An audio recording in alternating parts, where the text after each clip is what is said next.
Everybody right now has dreams, don't they, guys? All right, everybody in the NFL, I have a dream of making it in the NFL. I got a dream of winning a Super Bowl. I got a dream of being in a Pro Bowl. I'm really not into dreams anymore, okay? I'm into fucking nightmares. You guys with me on that? Mosh pit. You gotta end somebody's dream. You gotta take their job. You gotta take their heart. Are you guys clear about this NFL shit now? We're not trying to go to the Peach Bowl. We're not trying to go to the Gator Bowl or the Bluebonnet Bowl. We're trying to go to the Super Bowl. The autumn wind is a pirate, blustering in from sea. With a rollicking song, he sweeps along, swaggering boisterously. The autumn wind is a raider, pillaging just for fun. He'll knock you round and upside down and laugh when he's conquered and won. Just win, baby.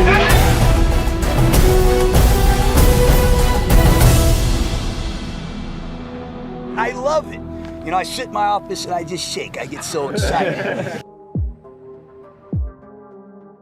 Raider Nation, what's good? Welcome back to the Raiders Hub.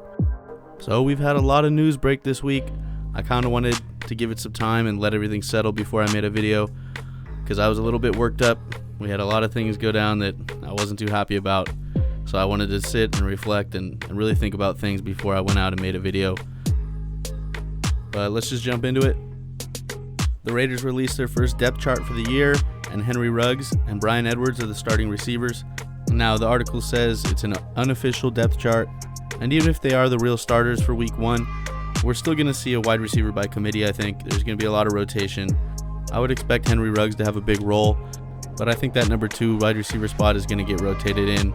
We're going to see some Nelson Aguilar, maybe a little Zay Jones, and obviously that slot spot, that third down, going to go to Renfro, we know that. But I'm excited to see Bryan Edwards have a big role this year. Obviously, we're bummed out about Tyrell, but all we can do is move forward, and we have the depth to succeed. So we're going to be okay, man. And it just opens the door for other guys like Bryan Edwards or like Nelson Aguilar. So cheers to them. I hope they do well, man. I'm excited. Next up, we got the news about our captains. Offensive captains are going to be Derek Carr and Rodney Hudson.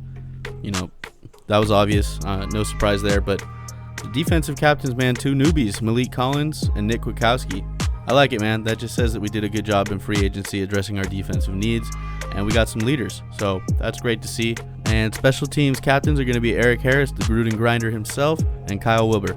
Wilbur was cut and then brought back a day later after we put Mariota on the IL for a pectoral strain. So we'll see if he can stick around after we pull Mariota back onto the active roster. Now, I thought this story was kind of funny. ESPN's simulation had us finishing 5-11 at the bottom of the AFC West, but then ESPN's Paul Gutierrez predicted that Derek Carr will throw for 4,500 yards and lead us to a wild card spot. He's also got Carr throwing for 30 touchdowns this year, so man, if we can see that out of Carr, that'd be huge. I ended up with Carr on my fantasy team this year. Definitely wasn't my first choice, but quarterbacks flew off the board early, and you know, the draft was just a little wonky and I didn't get who I wanted to get, so I just kind of sat on it, picked up some position players, and grabbed Carr in the last round. So that'd be awesome, man. If Carr can throw for 4,530 touchdowns, that'll help my fantasy team. So I'm down for that. I just thought that was kind of funny, you know, ESPN cleaned it up. All right, so let's jump over to the practice squad. It's official. We got our full practice squad names out. I was a big fan of Javen White. I really wanted him to make the team. So I'm happy that we held on to him, at least on the practice squad. And who knows, maybe he'll get a chance to come up and show us what he's got in a regular season game. And a few other notables besides Javen White. We held on to Kyle Emanuel, Dylan Mabin, and kicker Dominic Eberle. We also kept fan favorite Marcel Aitman and Keelan Doss. And, you know, you guys can pause if you want to check out the other names, but those were the most notable ones to me. And I know we got some Rico Gafford fans. I'm one of them, and I'm stoked to see him make the 53-man roster. So I'm excited to see what he can do this year alongside Henry Ruggs. Speed kills. We're getting back to that old-school Raider mentality. I love it, and I can't wait. I'm so excited to see this team play on Sunday, man. So we touched on this earlier. Mariota is on the injured reserve list for a pectoral strain. So we brought back Kyle Wilber to fill his spot. Nathan Peterman's going to be the backup for now. And that's all I have to say about that. Comment down below if you know what movie that's from. Alright, let's jump into one of the stories that was really eating at me for a couple of days here. The Raiders released Damarious Randall. I'm a little bit disappointed in this move, man. I was really stoked to have him not only as a potential starter, but, as depth, man. Like, we saw what happened last year. Eric Harris stepped in. He did a pretty good job. He's definitely a Gruden grinder type. I think we did get better with Damarious Randall, but apparently Eric Harris was running with the first team all camp, and Damarious Randall doesn't really play special teams, and if you're going to be a depth player, you got to be able to play special teams. One of the things that really got me worked up was the fact that his contract was fully guaranteed, so I was a little confused why we would cut a guy like that, but apparently we won't owe him that money if he goes out and he signs with another team. Not too sure how it works, but I think we can get away with getting the money back as long as he does go and sign and get that amount of money. So I'm not too upset about it. If it wasn't working out, it wasn't working out. But I was excited to have a ball hawk safety type of guy like Damarious Randall. But I'm very happy for Eric Harris, man. I love Eric Harris. So we're going to see what he's got. Eric Harris got paid last year, so let's have him step up to the plate, and I'm stoked for him to be a starter. But I'll tell you guys, when I got that news, that little notification on my phone that we let go of Randall, I was steaming, man. It's been a week since I posted, and I had to take a second and calm down and let things come to me in a level head. So, that's what I did. I guess I'm not too mad at it. It is what it is at this point. And here was the one that really threw me off the edge, dude. We went out and we traded Lynn Bowden, and we didn't really get much for him. I think we got a 4th round, and we shipped him over with a 6th, so not a lot of draft capital back for him. But if we were gonna cut ties with him, at least we got something back, so that's good. And I want to read this article that kind of explains what was going on, because like I said, the past few days, man, I've just been completely confused. I was so on board with everything that we were doing, and then we went out and we got rid of Randall, and then we went out and we traded Bowden, and I was just so confused with what was going on. So like I said, I took my time, I read some articles, and I want to read this one to you because it made me feel a lot better about this. The article is by the Raiders Wire, and it says, "No move on Saturday was met with more shock than the Raiders trading 3rd-round rookie Lynn Bowden Jr. before he could ever set foot on the field. And rightfully so, because it just rarely happens that a team gives up on a top day 2 drafted player before ever actually seeing him play. And this was the one that drove me nuts. I don't know how we could get rid of a guy that we drafted with the 80th pick without ever seeing him on the field. But, the article goes on to say, right away it seemed like there had to be more here at play. After all, the team knew from the moment they drafted him that he was a project. They consistently said that their plans for Bowden were long-term.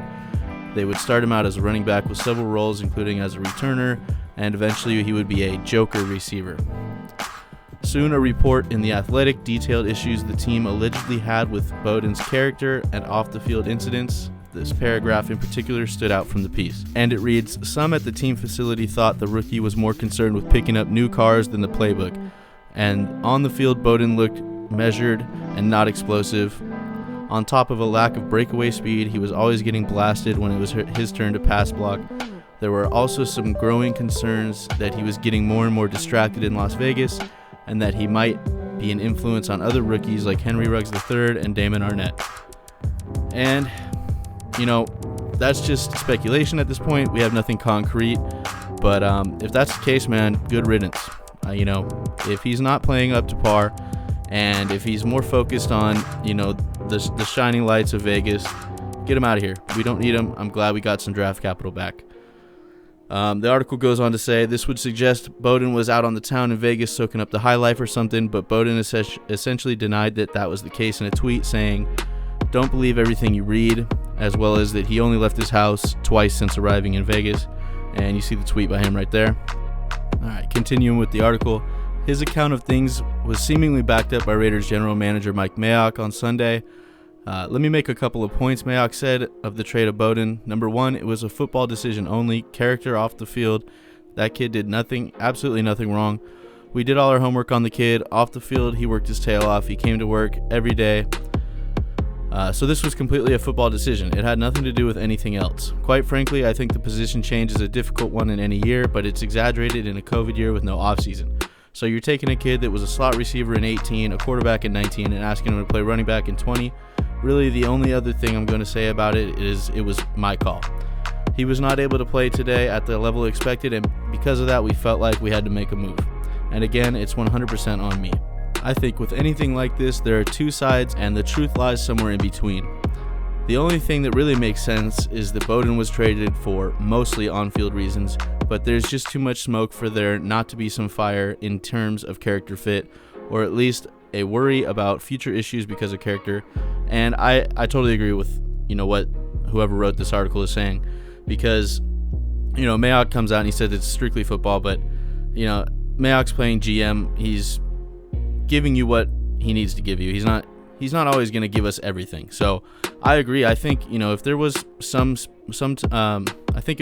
talk in the organization that this guy might not be a good fit for Vegas, I think that was there for a good reason.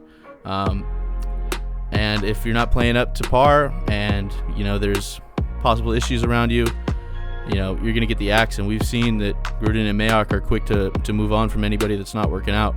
So I totally agree with the writer of this article in that sense. And they go on to say, Mayock mentions he knew that they were asking Bowden to do what was not easy. So if all else was copacetic, why not allow him the time to either become the joker receiver you envisioned him to be, or move back to receiver? In the end, fans are given their choice of what to believe, which is frustrating but somewhat expected. Mayock's hands are tied. It wouldn't be the professional, classy move to take parting shots at Bowden by confirming any kind of character allegations. Mayock said he was not able to play today, and based on what I saw in camp, that statement is accurate.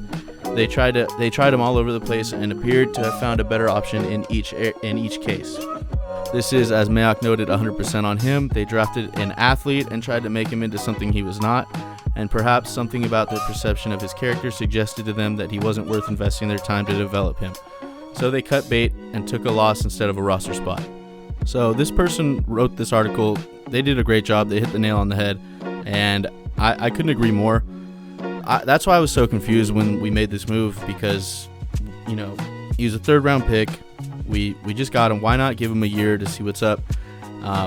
I do not believe, as Mayock said, that this is 100% football related.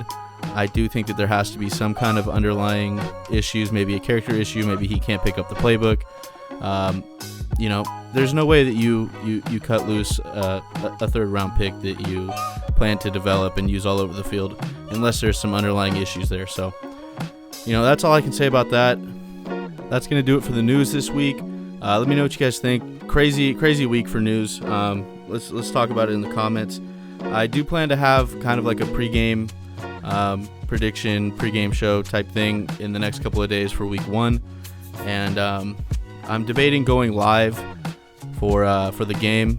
Going live on YouTube. You guys can come and chat and watch the game with me. I obviously can't play the game on YouTube, but I'll be watching it, and I'm debating throwing my phone up and going live on camera and chatting with you guys. So if that's something you guys would be interested in, just let me know, and maybe we'll make it happen.